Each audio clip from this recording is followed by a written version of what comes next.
Now, there has been a lot of data published actually from the solid tumor groups in lung cancer showing that epigenetic agents, mainly hypomethylating agent, but now more with other agents, actually upregulate PD-1, PD-L1, to a lesser extent CTLA-4. So when we learned of this data, we in our group looked at about 60 MDS AML patients that we had to see if these did regulate or change PD-1 expression. And what we saw here is that usually around 2 weeks to 3 weeks after treatment of azacitidine, and it occurred again reversibly on each cycle, you see an increase when you look by PCR of PD-1 as well as PD-L1. And clinically, what it seemed is that the people who had short duration of response or were refractory seems to have the highest upregulation of PD-1, PD-L1, leading to hypothesis that maybe if we are able to block the PD-1 or PD-L1 simultaneously with epigenetic agents, which are approved and frequently used in AML-MDS, we could improve response rates. So this was a study that we presented at ASH and then recently at EHA. It's a multi-arm study, and this is the arm that's completed. So this was a Salvage AML population, and we treated them with azacitidine at the standard dose 75 per meter squared days 1 through 7, along with the PD-1 inhibitor nivolumab, also at the standard dose. Initial portion was for safety, and we saw that the combination was safe with both agents at the standard dose, and then we went to an expansion. So this salvage arm is now completed. We have a total of 70 patients, and this is the makeup of these patients. We don't need to go through all, but really, as would be expected, these were elderly, so even though this was salvage, in generally we are using this hypomethylating approaches more in the older patients. For the younger, we would still try maybe induction, reinduction, and try to get them to transplant. These were salvage with a median of prior 2 to 3 treatments. We did have some prior transplant, and we did have molecular and cytogenetics on all. As we have seen in our other populations in patients above 65, about 20 to 25% of them have TP53, and we have about 1/3 population with complex cytogenetics. So here was the overall response rate, and we compared this to the historical data we have in about 200 patients with AZA/DAC alone. So the CR/CRi rate is about 25%. What was interesting is that we did see patients who had very durable hematological improvement, stable disease. So generally in AML, we would not consider this, but I think with hypomethylating agents, with IDH inhibitors, we're starting to see more of these responses that may not meet the standard IWG criteria, but without transplant, these patients, we have about 20% of them now, are alive beyond 1 year. And so just has been shown in solid tumors, I think we have to start considering with immune checkpoints that they may offer survival benefit outside of the standard responses, and we're trying to assess this further in our ongoing study. So this was the response as expected. Those who responded did have a significantly improved survival. Even those who had hematological improvement did have a improved survival. In the salvage setting in elderly, this was encouraging response rates with survivals of about 12 to 15 months. And then when we looked at our overall population, when we look at the early salvage, the salvage 1 and 2 patients, elderly, we're getting about a median survival of 10 months, which if you look at the frontline study with AZA, DAC, or with other combinations, hypomethylators, is actually in the same range in the older studies. So we're building this further. I think what we really need to do is find out which are the patients who respond. And we've had the fortune of working closely with our immunotherapy platform colleagues.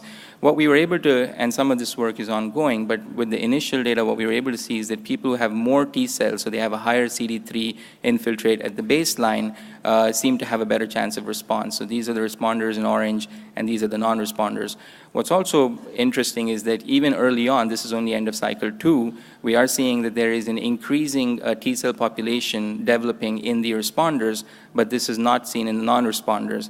And the nature of this T cell population seems to be activated T cells, so they express activation markers. We looked at ICOS, HLA-DR, and you can see that in the responders, but not in non-responders, there's an increase of these activated T cell population. So this is not just T cells replenishing because you have less tumor, but really for some reason you're getting an active infiltrate, as has been seen in lymphomas and solid tumors. And I think what was of interest and clinically important to us is that you see that the CTLA-4, which is usually low both in responders, non-responders at baseline, seems to start going up early on. We're having end of cycle 4, end of cycle 8 data that we will be presenting probably at this ASH, but I think this was encouraging to our immunotherapy platform, very similar to what has been seen in solid tumors, that if you block one major inhibitory pathway, the other one can compensate or become an escape, leading to the idea that maybe we can combine both of these.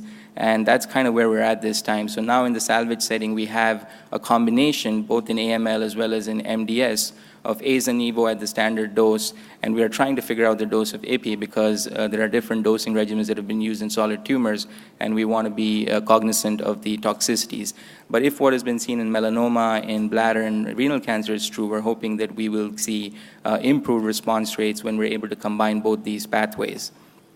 I think toxicities are extremely important. This is not, when we show this slide to our solid tumor colleagues, they're not surprised. This is very similar to the pattern that they've been seeing and have been used to over the last few years. We definitely saw immune-mediated toxicities.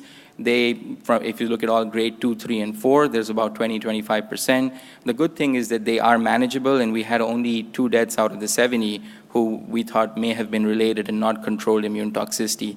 There was no correlation with toxicity and response. This is a question we are asked frequently, and unfortunately at this time there doesn't seem to be a correlation. And we're also able to re-challenge almost all of these patients. So I think awareness of these toxicities and treatment as we start doing multiple randomized studies that have started in many centers is going to be very important to see if this approach can be taken further successfully, because if missed and not treated, these toxicities can very easily become fatal. A couple of other studies that some of my colleagues have presented. This was done by Dr. Kadia at our group, looking at maintenance, which has been a recurring question, as we all know, in AML. This was a study looking at people with high-risk AML with clearly defined high-risk features such as TP53, complex cytogenetics, or MRD positive at the end of planned induction consolidation. And these are small numbers. He presented the data at EHA. We are now at a little bit higher number, and we'll be updating this at ASH. But it was encouraging to see that in this really high-risk group, where historically we would expect a 12-month relapse-free survival about 30 to 40% based on our historical analysis, we were getting a 70 to 75%. So I think this is a good early signal. He showed similar data with some of the IMiDs, which are immunomodulatory as well. And this could be an approach that can show some efficacy in the future. There's actually a HOVON study that is looking at potentially using similar approaches in a larger fashion as well. And then Guillermo Garcia-Menor from our group showed this data. What was important here, he actually did a little different design where he looked at different combinations of immune checkpoints. And again, here you see that the azacitidine with nivolumab in a small group, which is now being expanded, in the front line is giving encouraging responses. So we are also now doing this in a front line of aza and nivo, and in the salvage of aza/nivo/ipi to see if we get similar responses when we go to a frontline setting. Now, ipi I think is interesting. Initially we thought, based on all the approvals and data in solid tumors, lymphoma, that the PD-1 inhibitors would be the way to go. But maybe the CTLA-4 inhibitors actually show more activity as single agents, both in post-HMA failure MDS, as well as potentially in post-transplant relapsed AML. So maybe with the combination, we will see this activity. This is a snapshot of some of the ongoing studies. This is actually grown. A number of these are using different PD-1, PD-L1 inhibitors, all of them in combination of hypomethylating agents. I'm not talking about vaccines, but there are actually vaccine studies that are further going to try to improve the immunogenic response. The one I think that maybe at this ASH is a study of a randomized phase 2 study of azacitidine with durvalumab, a PD-L1 inhibitor, versus azacitidine alone. So this has 2 arms. One is AML, one is MDS. And it's a randomized study that's going to look at 120 patients in AML and 100 in MDS. So I think this will give us good data. Also, it'll be interesting to see how the toxicities came about and were managed, because this study is being done actually at 70 sites across the US and Europe. So in conclusion, I think it's early. I think the main way to use these agents is going to be in combination. You saw a lot of exciting data with the monoclonal antibodies, with bispecific antibodies, which of course also use T cells, as well as with some of the targeted agents. I think overall we're seeing that in salvage setting, which is always tricky, the response rates are 35 to 40%, and the survival is about 10 months, which is encouraging. The question will be what happens in the front line, and those studies are ongoing. In MDS in the front line, of course, the data is looking encouraging. I really think toxicity management is going to be extremely critical. It took us a while, even at MD Anderson, to get used to these toxicities, manage them, and with good management, they resolve usually within 24 to 48 hours. But if missed, these can be fatal. And then the most important is going to be, can we select people? We have so many nice options now in AML, FLT3, IDH, CPX, monoclonals. So maybe there are people who have high T-cell infiltrates based on our data who will have response rates of 70–80%. But again, the randomized studies are critical.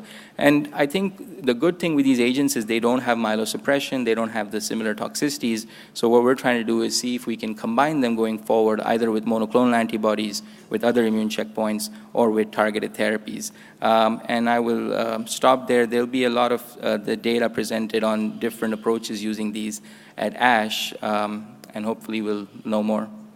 Thank you very much.